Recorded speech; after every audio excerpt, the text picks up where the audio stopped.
Ya inilah nasib Indonesia dikelola oleh pemimpin yang goblok.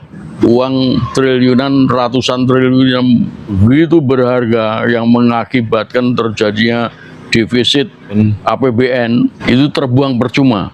Nah, coba kalau itu digunakan untuk investasi di bidang ilmu pengetahuan dan human investment. Industri itu tidak mungkin bisa dibangun tanpa basic research dan applied research.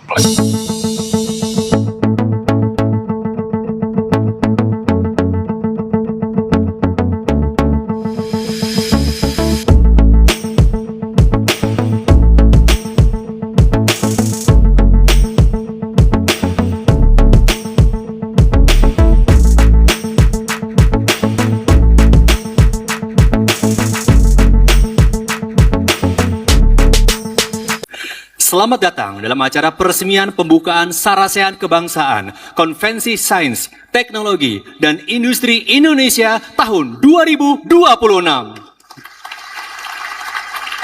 Para guru besar adalah orang-orang yang terpintar dari sebuah negara. Jadi, kalau negara mau bangkit, Assalamualaikum Pak Bintang. Waalaikumsalam warahmatullahi wabarakatuh. Apa kabar nih? Mungkin ada kabar baik nih tentang Indonesia. Paling tidak. Masih letian-letian. Oh gitu ya. Belum berkobar. Belum berkobar, masih landai-landai aja. Tapi kayaknya semangatnya boleh dibilang sangat meletup-letup nih. Gitu. Iya. Terutama ada banyak sisi lah. Iya. Ya. Sisi kejahatan. Iya. Lalu ada sisi ingin mencoba memperbaiki keadaan. Iya. Ada sisi pro kontra Prabowo Gibran WW macam-macam. Tapi yang menarik kemarin itu Pak Bintang sekaitan dengan ketertinggalan industri yang mungkin barangkali banyak juga yang sudah mulai menyentil soal industri sejak hengkangnya beberapa industri ke luar negeri, ke Vietnam, ke Thailand, dan lain-lain di eranya si Joko ya kan. Nah, kemarin saya dengar apakah ada kaitannya atau tidak, nanti saya akan bertanya sama Pak Bintang soal yang baru diselenggarakan Prabowo mengumpulkan banyak, bukan sejumlah, ribuan, makanya bukan sejumlah. Kalau sejumlah kan bisa dihitung, ini ribuan para cerdik pandai, para rektor, para dosen, dan lain-lain lah ya. Seluruh Indonesia, baik kampus negeri maupun swasta. Iya betul. Nah, dalam satu forum yang disebut sebagai Sarasehan Kebangsaan Saintek Industri. Nah, saya menangkapnya bahwa Prabowo mencoba nih, lagi-lagi Prabowo ini kan sifatnya pemikirannya instan sekali untuk mengejar ketertinggalan Indonesia di bidang industri. Ya barangkali ada pembantunya atau babunya yang membisikkan kepada Prabowo. Ya ini di dalam kerangka memperbaiki ekonomi nasional ya. Betul. Karena kan bulan ini kan yang dikatakan oleh Purbaya, kalau pertumbuhan ekonomi tidak mencapai 6%, ini akan terjadi pergantian kepemimpinan nasional. Ya, kita berdoa aja mudah-mudahan Prabowo diganti, karena memang untuk mengejar ketertinggalan industri kan nggak seperti membalikan telapak tangan ya Pak Bintang. Betul. Nah, betul. Kalau Pak Bintang melihatnya ada apa ini? Bahwa Prabowo ujuk-ujuk mengumpulkan tadi ribuan. Iya. Apa mau membuat proyek gagal lagi seperti proyek Koperasi Merah Putih ya, KDMP. Lah wong anggotanya sopo? Tahu-tahu dibangun. Iya. Nah, kalau menurut Pak Bintang ada apa ini perilaku politik Wowo ini? Mestinya sebelum bikin Danantara, sebelum bikin MBG ya, sebelum bikin Kopdes itu manggil lah ahli-ahlinya dari universitas. Tidak perlu mengumpulkan seluruhnya dari Sabang sampai Merauke. ini gombal ini ya. Saya udah menilai ini gombal. Tapi begini ya Mas, ini kelihatannya memang berbeda dari apa yang dilakukan oleh SBY.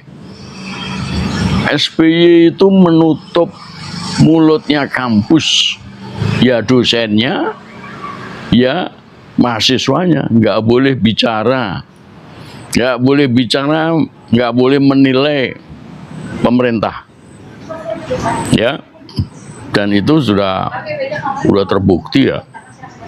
Lalu yang benar yang banyak tidak diketahui oleh orang, saya sudah lama mendengar bahwa segala program dan proyek pemerintah ini zaman SBY ini Ya, tidak boleh dijatuhkan ke universitas.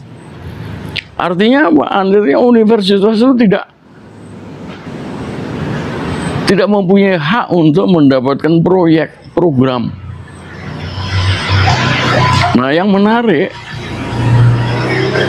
waktu saya di Amerika, di Iowa State University tempat saya sekolah, saya mendengar bahwa penemuan logam yang tahan panas atau campuran ya, karena tidak semuanya logam, yang tahan panas untuk pesawat angkasa luar. Ketika mereka harus kembali ke bumi, itu panasnya luar biasa, Mas. Kalau logamnya atau badan pesawat itu nggak kuat, itu orang-orang astronot di dalamnya itu mampus semua dengan panas yang tinggi itu. Risetnya itu ada di universitas, dan itu oleh pemerintah diberikan kepada Universitas Iowa State University untuk diselidiki dan berhasil. Itu cerita orang-orang dosen-dosen ketika saya sekolah di sana itu begitu. Jadi universitas itu memang tempatnya riset. Basic riset itu adanya di universitas, lalu bagaimana caranya, aplikasinya, penggunaannya, itu dilakukan oleh industri. Jadi NASA itu mempunyai banyak jaringan industri. Nah, itu yang melakukan applied research namanya. Riset terpakai. Kalau tadi riset dasar, ini riset terpakai. Itu saya kira semua negara di dunia, negara maju di dunia menggunakan prinsip seperti itu, asas seperti itu. Di Indonesia nggak ada. Ya seperti SBY tadi itu menutup pintu bagi universitas untuk bisa berbuat sesuatu. Ya, oleh karena itulah maka 60 tahun industri otomotif Indonesia kita nggak bisa bikin.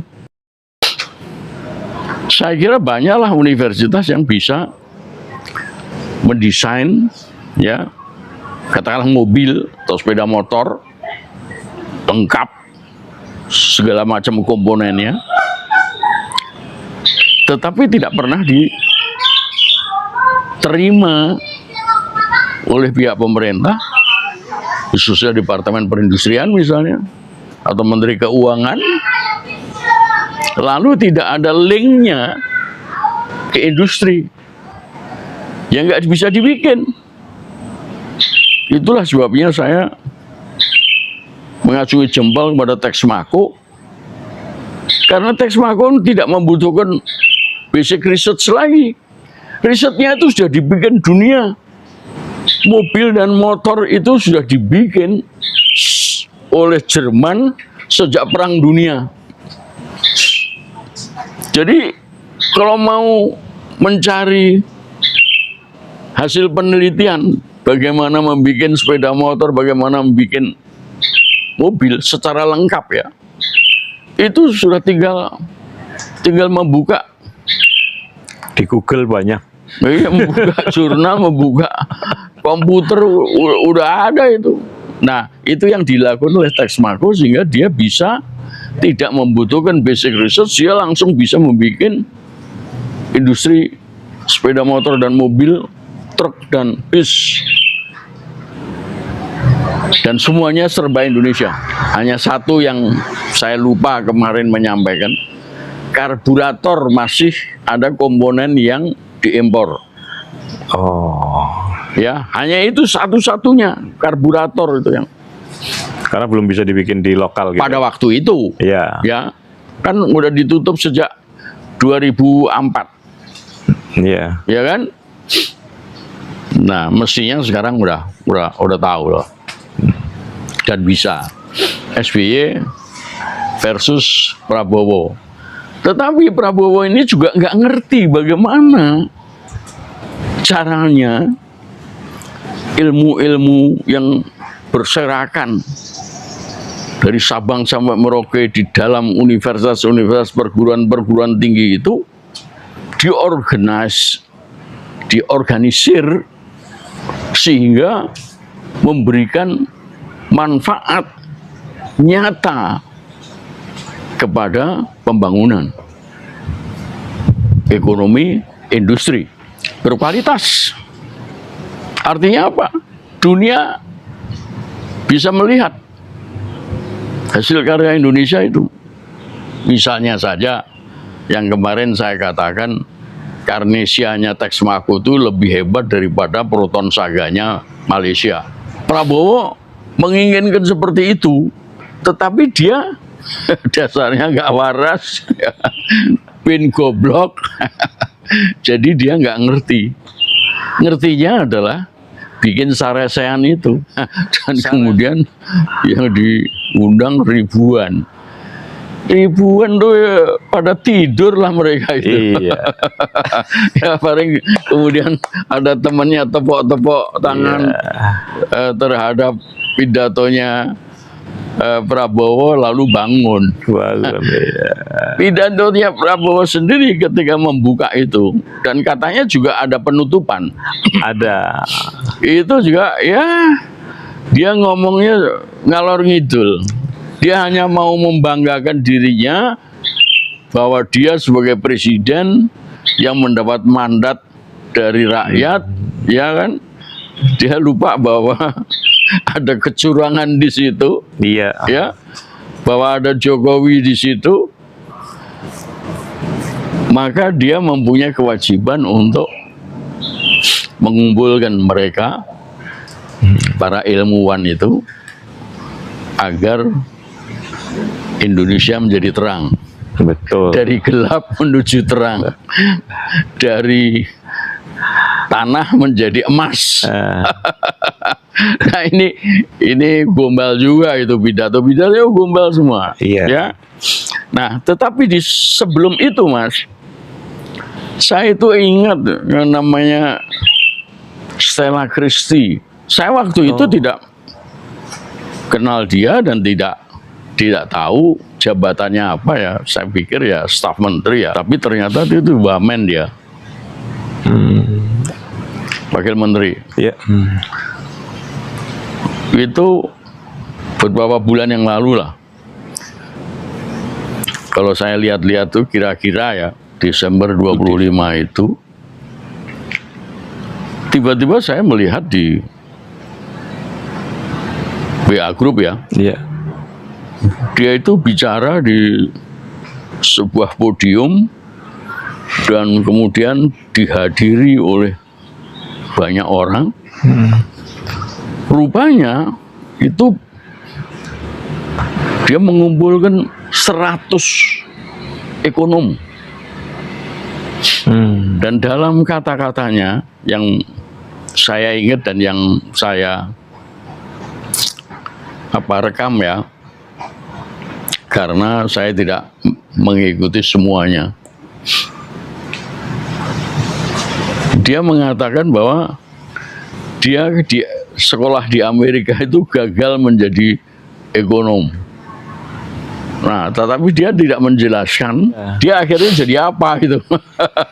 Dia punya keahlian apa dia. Nah, kelihatannya dia seorang dokter ya. Lalu dia mengajukan pertanyaan. Pertanyaan itu nggak jelas ya waktu dia bicara itu.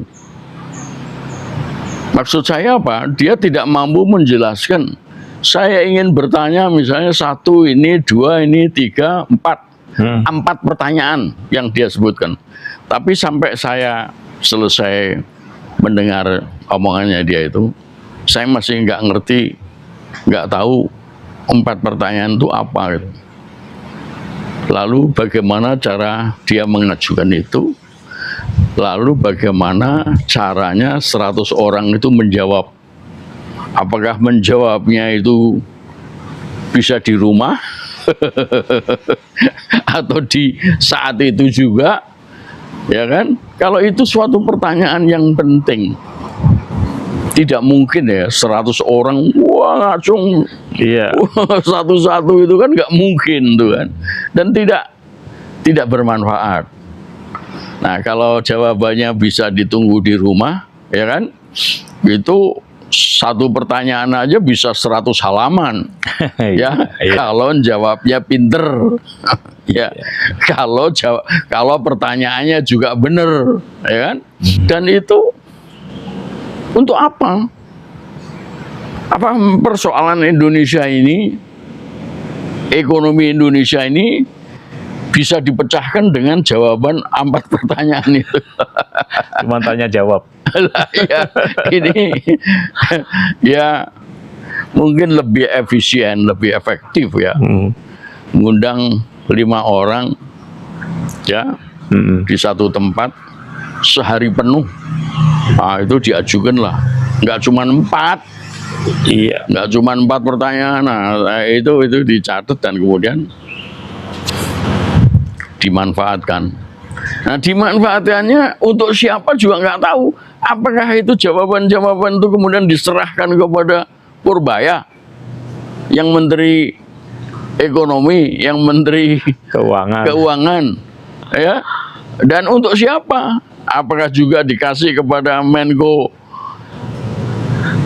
Perekonomian, Hartarto, ataukah Perdagangan, Industri, Tenaga Kerja? Karena ilmu ekonomi itu luas sekali.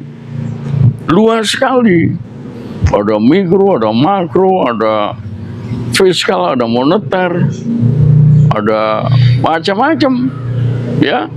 Ada defisit financing untuk membayar defisit APBN. Itu semua ada itu. Nah, dia bisa memilih 4 tuh atas dasar apa? Ya karena dia bukan ekonom, mungkin juga 4 itu salah pilih dia. Nah, itu pernah terjadi sebelum ada Sarasehan itu. Iya. Kemudian ada lagi, baru kemarin ini, 2 hari lalu. Sehari atau 2 hari lalu lah. Itu namanya kampus call out. Maksudnya itu ingin mendapatkan masukan dari kampus. Ini juga yang datang ribuan. Berarti nggak jauh beda dengan yang Sarasehan itu juga, barangkali. Kelihatannya nggak berbeda. Cuman ini kan Prabowo.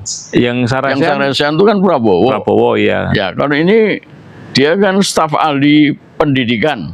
Oh. Si Stella ini. Stella. Oh, ini masih yang Stella juga yang kemarin nih 2 hari yang lalu. Iya, kembali Stella yang dari sejak Desember ya.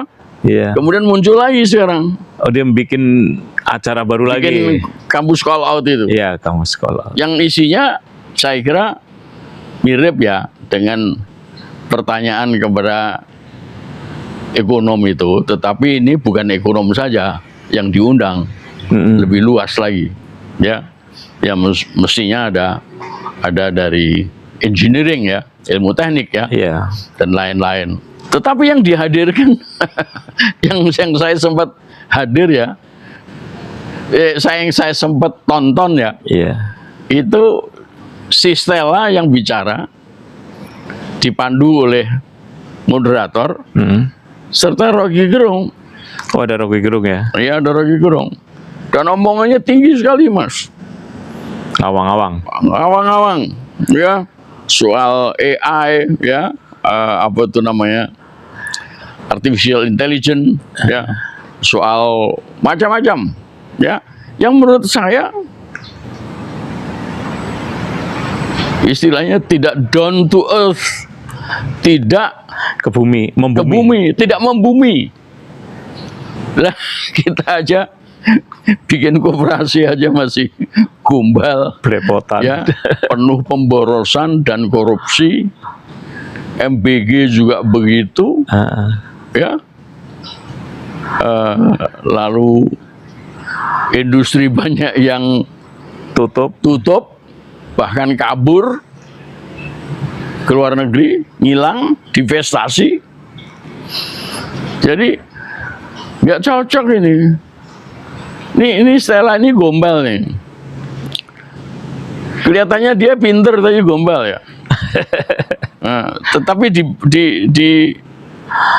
di depan Wawa kira-kira, ini ahli yang luar biasa gitu. Iya, Nah, saya ketika mendengar nama Stella Christie itu, saya ingat sama Agatha Christie. Penulis novel. Iya. Iya, saya pikir wong Indonesia kok namanya Stella Christie. Saya itu pembaca bukunya Agatha Christie itu. Iya. Paling tidak saya melihat 2 film bioskop yang dibikin berdasarkan bukunya Agatha Christie. Yang satu adalah pembunuhan di kereta api Orient Express. Itu satu ya. Yang kedua, 10 Little Indians. 10 orang Indian kecil. Nah, kebetulan tahun 74 saya itu melawat ke Iran dari Washington. Saya ada kursus tentang pembangunan. Ya. Selama seminggu atau 2 minggu, lupa saya. Tahun 74. Terus riset dari kursus pembangunan itu di Iran. Waktu itu masih ada Syah Iran. Ya, sebelum ditumbangkan ya. Betul. Sebelum ada revolusi. Betul. Nah, saya mampir di Isfahan, kota yang katanya nyimpen uranium. Ya. Di Isfahan itu ada satu tempat yang saya juga kunjungi.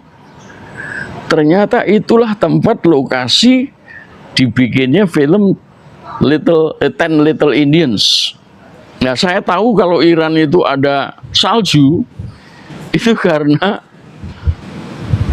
pelabuhan udara Mehrabat namanya di Teheran. Itu tumbang karena kena hujan salju. Nggak kuat nahan. Mehrabat. Dari Teheran saya ke Istanbul, Turki. Ya, ke Ankara dulu, baru nyebrang Selat Bosphorus ke Istanbul. Dari Istanbul saya memilih TEE, Trans-European Express. Dan Trans-European Express itu adalah Orient Express yang disebut-sebut di dalam oleh Agatha Christie itu. Oh. Dari Istanbul menuju ke Frankfurt di Jerman. Ya, melewati beberapa negara, Swiss, lewat Himalaya.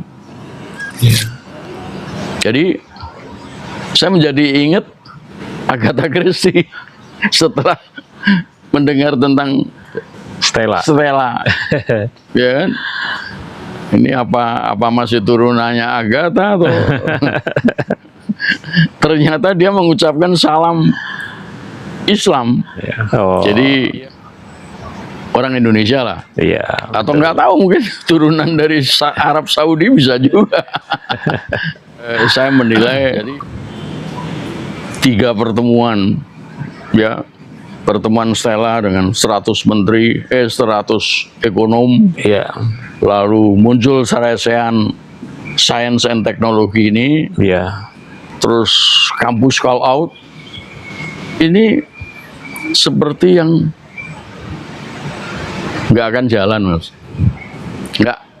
Nggak ada faedahnya. Ya faedahnya adalah kecil, tapi ya kalau mau menghimpun orang-orang berilmu dan ilmu sains dan teknologi, caranya nggak begitu. Caranya seperti tadi saya katakan, universitas itu tempatnya basic research. Dan dia harus mempunyai kaitan erat dengan punya link and match dengan industri, di mana industri itu yang melakukan applied research. Yang bikin mobilnya sana, ini baru pikiran-pikirannya aja. Transmisinya harus begini, knalpotnya harus begini, engine-nya harus begini, bodinya harus begini, ya, listriknya harus begini. Nah, itu universitas. Bahkan yang begini-begini di universitas itu bisa juga dilakukan di industri. Ketika mau membuat mobil ini, ya, memproduksi mobil ini, ternyata ada hal-hal yang terkait dengan basic research, ya, atau yang basic research tidak melakukannya. Nah, itu dibetulkannya, diluruskannya itu di industri. Dan seperti yang saya katakan, kalau cuma mobil aja sebetulnya basic research-nya udah ada di mana-mana. Iya, tinggal ngambil aja. tinggal Nah, ini 60 tahun kita nggak bisa. Udah 60 tahun industri otomotif di Indonesia. Dan ada berita baru, Mas, Iya. yang mungkin Anda udah dengar juga. Ada 3 perusahaan otomotif Indonesia mau hengkang ke luar negeri. Dugaan saya tidak jauh-jauh lah dari Asia ini, Asia Tenggara. Mau ada penutupan Mau industri. ada penutupan. Iya. Itu ya ada beritanya seperti itu. Tetapi mereka kemudian dicegah untuk lari ke luar negeri. Nah, dicegahnya bagaimana? Tetapi juga ada kata-kata PHK-nya tidak jadi. Iya. Karena Nah, ini kan luar biasa, ya. Artinya apa? Ya kalau si Stella Christie ini berhasil Desember yang lalu, sekarang ini kan sudah 6 bulan. 6 bulan paling tidak, ya. 6 bulan tuh mestinya udah menyentuh masalah kemungkinan hengkangnya industri otomotif, assembler itu otomotif lah, ya. Iya. Ya, dan mestinya kan bisa upaya mencegah segalanya itu. Tapi saya juga nggak tahu apa yang dimauin oleh pemerintahnya Prabowo ini sekaitan dengan 3 peristiwa tadi, dari Stella Christie, terus kemudian kemarin Sarasehan, Ya. kemudian kampus call out.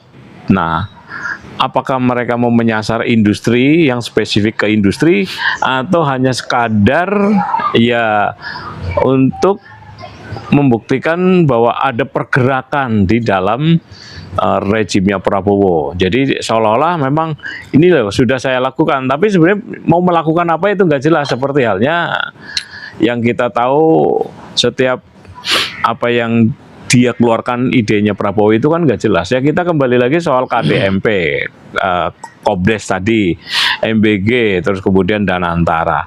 Nah, kalau menurut Pak Bintang, kalau membuat Sarasehan kan sebetulnya ada yang harus dituju. Kalau katakanlah industri, kalau mau membuat industri apa? Tapi kalau misalkan industri yang berkaitan dengan sains kan tidak semua kampus dipanggil, ya kan? Terus kemudian Betul. kita juga harus menyiapkan infrastruktur. Nah, kalau misalkan tadi Pak Bintang mengatakan bulan Desember Stella sudah mengumpulkan para ekonom, paling tidak sekarang minimal itu sudah ada infrastruktur yang bisa untuk dasaran untuk membentuk Iya. Sarasehan lanjutan. Kalau menurut Pak Bintang bagaimana? Ya, kalau menurut saya memang tujuannya Indonesia Emas, ya. Tujuannya adalah rakyat sejahtera, adil dan makmur, ya. Tetapi tidak punya infrastruktur, ya. Arsitekturnya itu nggak dibikin dulu, ya. Nah, itu. Sehingga jalanan menuju ke sana itu bagaimana nggak tahu, Masih gelap. gelap, ya. Dan mengundang mereka ekonom-ekonom atau rektor-rektor kumpul, ya, sehari 2 hari,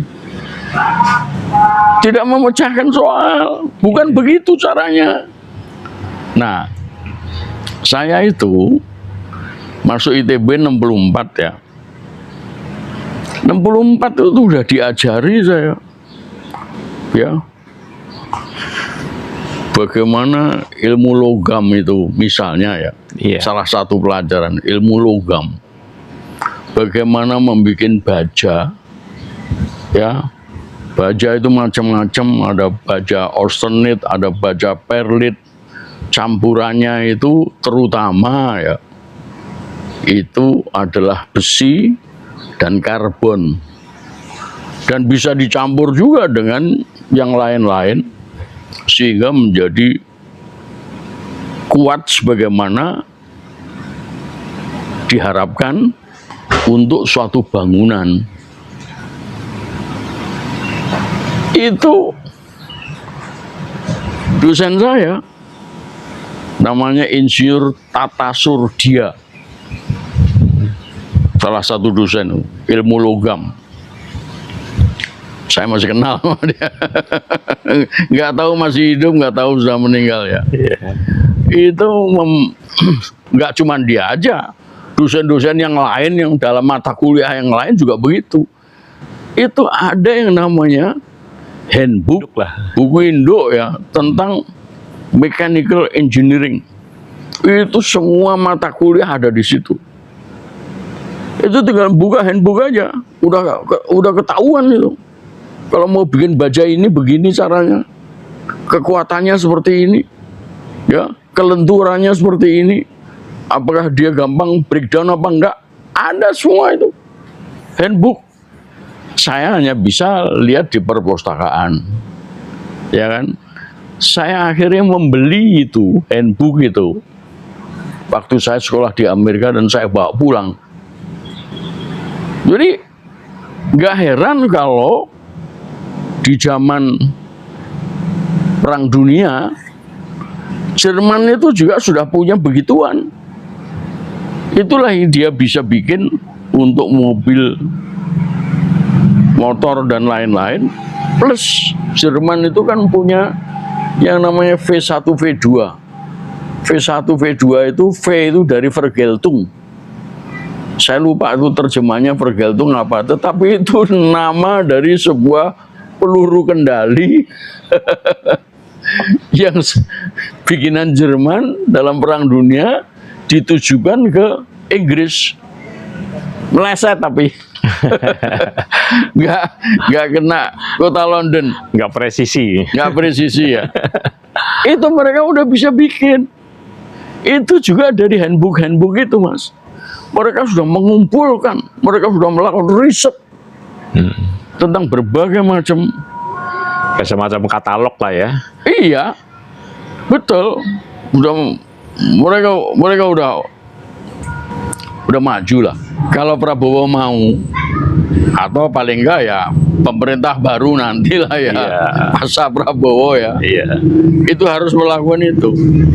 insinyur kita itu dibagi-bagi, insinyur mesin, ya sesuai dengan prodinya lah, Iya. insinyur sipil, insinyur metalurgi, dan lain-lain, insinyur teknik industri, itu di organize dalam satu wadah,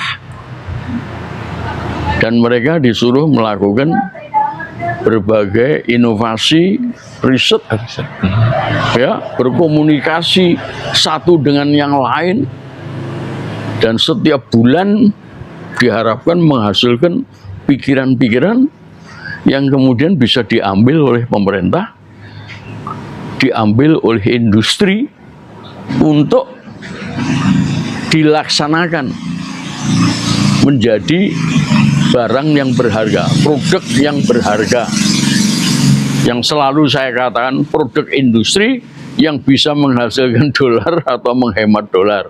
Ya. Ya, nah, tidak engineering saja, yang lain-lain juga. Kita punya PII, Persatuan Insinyur Indonesia, Ya. tapi terlalu banyak. Insinyur apanya macam-macam jadi satu, akhirnya macet juga. Tapi yang bikin macet terutama adalah karena nggak punya uang. Iya. Iya, Tuh. yang menurut saya cukup ampuh, paling nggak sampai dengan sebelum Undang-Undang Dasar palsu lah. Itu adalah ISEI, Ikatan Sarjana Ekonomi Indonesia. Itu ada. Bahkan ketika saya berangkat ke Jerman tuh, hasil pertemuan ISEI tahun 94, 95 itu saya bawa ke sana. Terutama tentang makalahnya Pak Sumitro, bapaknya Prabowo, yang mengatakan bahwa 30% dari utang IGGI itu menguap di tangannya pemerintah. Itu saya bawa ke sana. Saya rangkum di dalam makalah saya. Tapi ISEI mati kemudian. Ya. Nggak punya uang, nggak ada yang meneruskan. Yang saya kesel sekali ya, setiap kali ketua ISEI itu diambil dari orang pemerintah. Tujuannya apa? Ya agar dapat duit, Dapat proyek. dapat. Iya ya, artinya untuk bisa menghidupi ISEI itu sendiri dilakukan itu. Proyek dalam tanda kutip. Iya ya. Nah, jadi kalau pemerintah itu bisa membuat berbagai macam prodi Iya. yang ada di universitas perguruan tinggi seluruh Indonesia itu, ya tentu saja dipilih lah ya. Itu dihimpun lalu dikasih duit untuk agar mereka bisa hidup dan bisa bekerja dan bisa menghasilkan inovasi sebagaimana diharapkan untuk bisa menjadi sumbangan mereka menghadapi Indonesia maju, Indonesia emas. Indonesia emas atau apalah namanya. Kalau Jokowi kan Indonesia maju, Indonesia maju ya. ini Indonesia emas. Mas Bowo. Tetapi ya itu tadi tidak dilakukan algoritmanya, langkah demi langkahnya itu tidak dilakukan. Nah, yang begini-begini ini, asosiasi-asosiasi ilmu pengetahuan ini, itu sudah ada sejak sebelum Perang Dunia Ya. di negara-negara maju. Jadi berapa puluh tahun kita, Ketinggalan. hampir 100 tahun, 100 tahun kita itu ketinggalan, Iya. ya, di dalam mengorganisir ilmu pengetahuan tadi itu sebagaimana diharapkan oleh Stella Christie, 100 ekonom, ya, lalu Saresean tadi itu, Iya. berapa ribu itu rektor dikumpulkan itu. Iya. Berapa duit yang harus dikeluarkan? Nggak ada gunanya. Nggak ada gunanya. Iya. Itu harus dikembalikan kepada asosiasi-asosiasi itu. Iya. Dan dijamin kehidupan mereka, dijamin agar memang bisa menghasilkan pikiran-pikiran. Iya.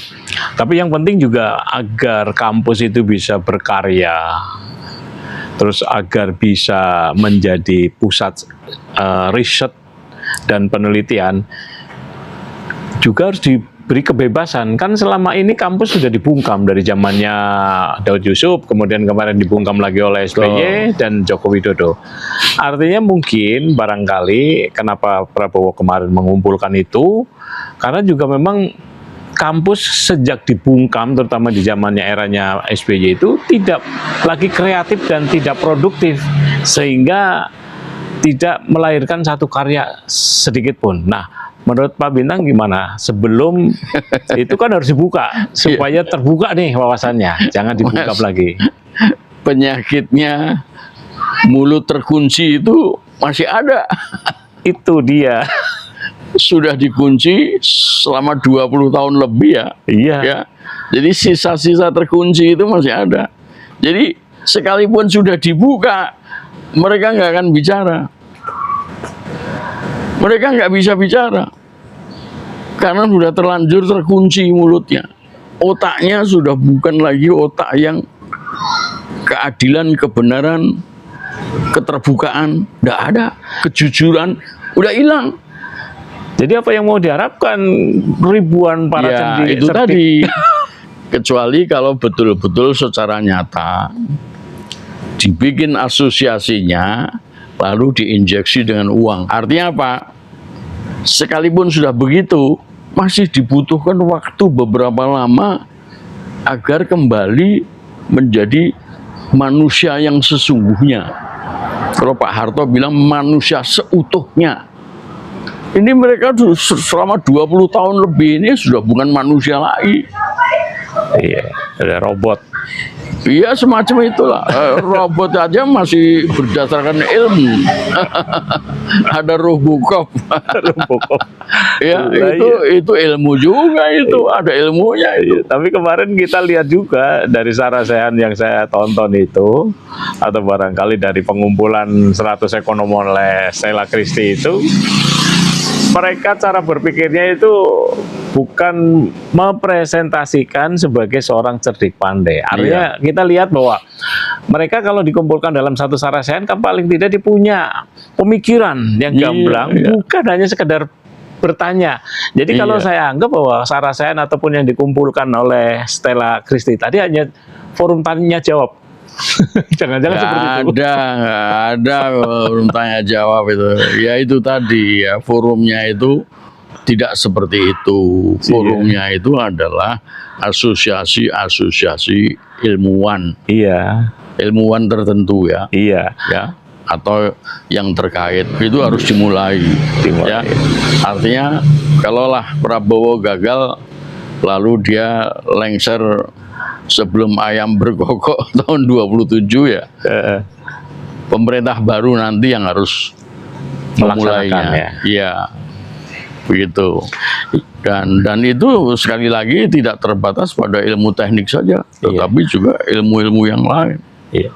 Oh, itu di asosiasi-asosiasi di Amerika itulah seperti itu. Nah, sebetulnya dengan munculnya LIPI, Lembaga Ilmu Pengetahuan Indonesia itu, LIPI itu harusnya yang memulai munculnya asosiasi-asosiasi itu. Tetapi sampai sekarang kan nggak ada. Lalu Pak Habibie pernah menghimpun berbagai ilmu pengetahuan. Tetapi juga kebetulan sekali Pak Habibie cuman setahun 2 tahun ya, 1,5 tahun ya. Jadi nggak sempat membreakdown itu menjadi asosiasi-asosiasi ilmu pengetahuan dan teknologi. Ya inilah nasib Indonesia dikelola oleh pemimpin yang goblok. Oh iyalah. Iya. Mulai pemimpin yang goblok, Iya. lalu kemudian undang-undang dasar yang mencerdaskan kehidupan bangsa Nah, itu dihilangkan. Akhirnya jadi begini. masih mending kelompen capir sebetulnya zamannya Pak Harto. Iya. Iya. Ini Lempen capirnya si Harmoko. Harmoko iya, lebih berguna. Iya kan? Itu omon-omon. Iya. Omon-omon. Iya, jadi menurut saya ini hanya omon-omon aja lah. Jangan ini hanya omon-omon seperti halnya proyek-proyek yang sudah didengung-dengungkan oleh Prabowo ya KDMP, siapa anggotanya nggak jelas, bagaimana pengumpulan dananya ya dananya sudah ada dari pemerintah apa seperti itu mekanismenya sebagai kooperasi, terus kemudian MBG yang bermasalah daripada 335 triliun untuk Iya. dibuang-buang mending untuk itu tadi Bapak. Memang itu lebih nyata ini. Artinya kan pikiran Prabowo itu tidak ada yang mau mampu menolaknya. Iya. Ya, seperti yang kita sampaikan beberapa waktu yang lalu, tidak bisa mengatakan no kepada presiden. Jadi mereka itu sebetulnya adalah babu-babu kan. Iya. Iya, Babu. babu-babunya Prabowo. Nah, sehingga uang triliunan, ratusan triliun yang begitu berharga yang mengakibatkan terjadinya defisit APBN itu terbuang percuma. Selain bocor, juga karena dikorup oleh bangsat-bangsat itu. Bangsat-bangsat itu mereka sendiri.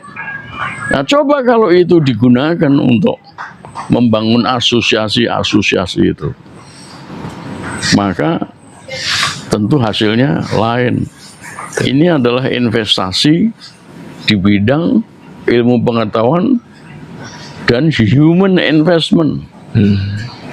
Human investment itu. Karena apa? Karena sebetulnya ketika universitas itu mewisuda mahasiswanya menjadi sarjana, itu banyak sekali skripsi yang hebat-hebat loh.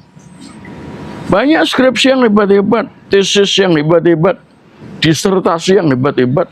Dan Itu kalau skripsi, tesis, dan disertasi itu dikumpulkan untuk masing-masing prodi, itu banyak yang berharga. Nah, itulah yang harusnya dipublisir di dalam suatu jurnal. Sebetulnya jurnal-jurnal Indonesia itu juga ada itu. bagus-bagus ya. Iya, bagus-bagus, tetapi ya itulah. Kemudian tidak dimanfaatkan. Prabowo lebih suka mengundang mereka. Ya, ribuan orang diundang. Sudah tepuk tangan. Iya, lalu dapat tepuk tangan. Apa yang saya sampaikan sebagai industrialisasi itu yaitu industri itu tidak mungkin bisa dibangun tanpa basic research dan applied research. Dan itu harus dimulai. Bahwa kemudian ternyata banyak basic research yang sudah dilakukan oleh dunia dan kita tinggal makainya saja. Itu sebetulnya Prabowo sama Brianto sudah harus ngerti. Contohnya ya Hartarto. Bapaknya Hartarto itu begini loh. Bapaknya Hartarto itu menjadi Menteri Perindustrian. Memang sebelum itu saya menduga ya sudah ada 2 Menteri Perindustrian yang diangkat lebih dulu dari Pak Hartarto dan juga hebat. Sehingga Pak Hartarto itu menurut dugaan saya mengikuti cara mereka. Aku lupa namanya. Orang Padang yang satu. Orang Padang. Lalu Pak Hartarto. Lalu yang saya ingat Pak Hartarto itu membuat program penjadwalan.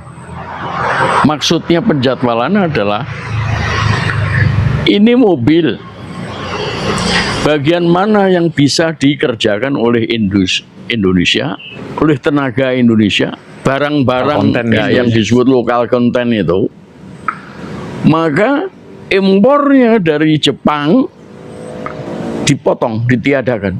Program penjadwalan itu, katakanlah Pak Hartarto selama 5 tahun ya, itu ada itu. Tahun sekarang yang bisa dibikin bagian ini, parts ini, spare parts ini. Tahun kedua ini, tahun ketiga ini, tahun kelima itu. Dan itu kemudian karena bisa dikerjakan oleh orang Indonesia dengan bahan-bahan yang ada di Indonesia, maka tidak perlu diimpor. Ini di dalam perindustrian disebut dengan import substitusi. Yang impor itu disubstitusikan menjadi barang bikinan di dalam negeri. Jadi nggak impor lagi. Tetapi gilanya orang Jepang ini